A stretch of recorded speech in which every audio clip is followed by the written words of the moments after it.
Hi there, Lester Fields here. It's night, and I'm out near Harper's Ferry doing some scavenging when I remember an issue of Cryptid Hunter that I recently picked up. There's a note scribbled on the back page from a Scoot Conroy, who claims to have the truth about the sheep squatch. He tells prospective cryptid hunters to find him at his shack south of the Southern Bell Motel. It's the one with the cats. As it turns out, it's the only shack in the neighborhood, though I see no cats here.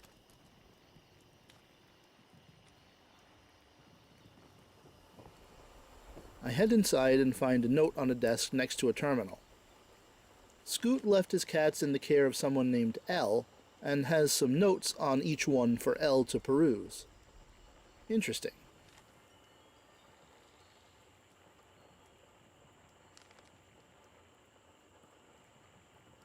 Turning to the terminal, I read through a list of possible birthday gifts that Scoot has compiled for his cats. Again, interesting.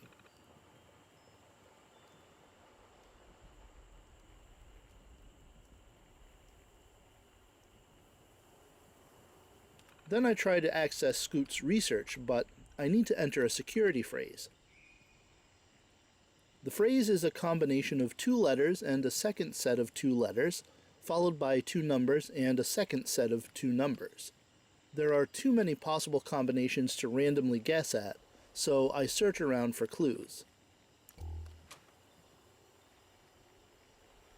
Back to the letter that Scoot wrote for L, I see that a cat named Mari was the key to Scoot's heart, the only one he trusts.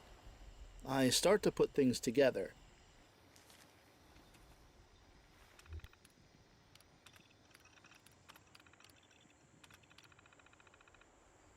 Accessing the terminal again, I see Mari's birthday is November 17th, and I try a specific combination as the security phrase. M-A-R-I 1117, and I'm in. Taking a look at the sheep squatch research, I see it was all fruitless, and Scoot even resorted to calling out Calvin Van Lowe for making the whole thing up. Calvin, of course, was the poor guy I went looking for not too long ago who was obsessed with the sheep squatch. But in another entry, Scoot talks about wanting to visit an old sunken church, and I guess that's where I'm headed too.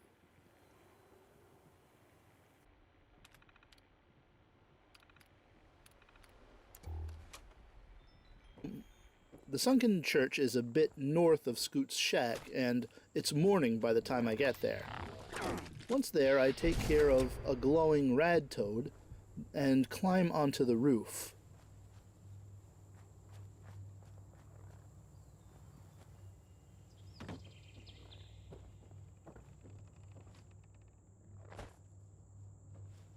Going down and down the stairs until I reach what looks like a subterranean cavern. Immediately upon entering the cavern, I find a note entitled Day 1. It's from Scoot. He accidentally fell into the sinkhole and broke both his legs. Luckily for him, there's also a park ranger named Kevin stuck down here too. Kevin knows a thing or two about survival, plus there are supposedly folks looking for him, so things seem brighter. But by day 24, no one had come for Kevin, and Scoot's leg healed, but not well, with there being no material down here to make a proper splint. It seems Scoot has given up hope.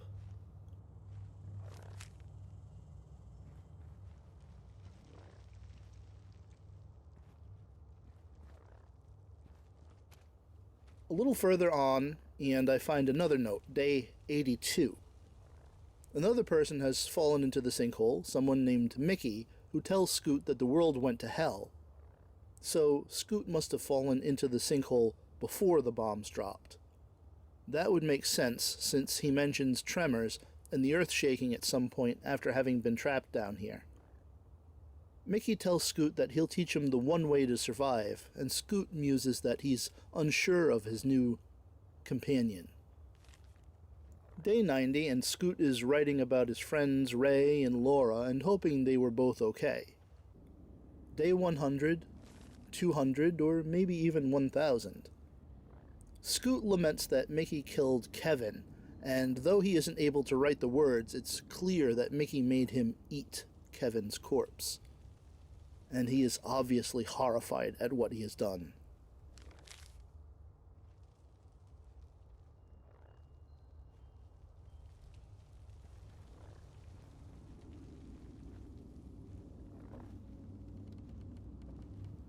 A little further on in, and I find a room with a makeshift altar and human bones scattered around and hanging from ropes. On the stone slab altar, there is a cultist dagger and a note entitled, "A New Day." Scoot's handwriting, if it was Scoot who wrote this note, has changed.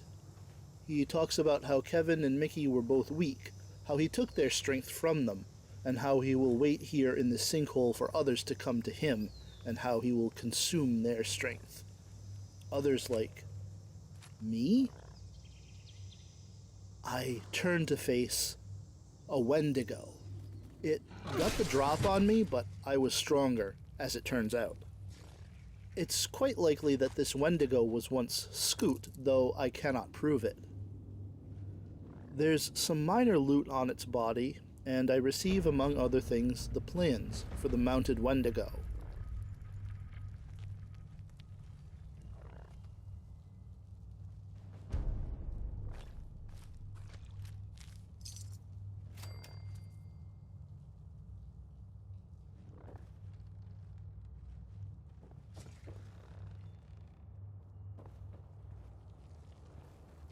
With nothing more to do down here, I make my way up and out of the sinkhole, back to the roof of the church where I can see daylight once more. At least I know that no one else will fall into this trap, only to be consumed by the Wendigo. That's all for now. Stay safe out there, Vault Dwellers, and until next time, thanks so much for watching.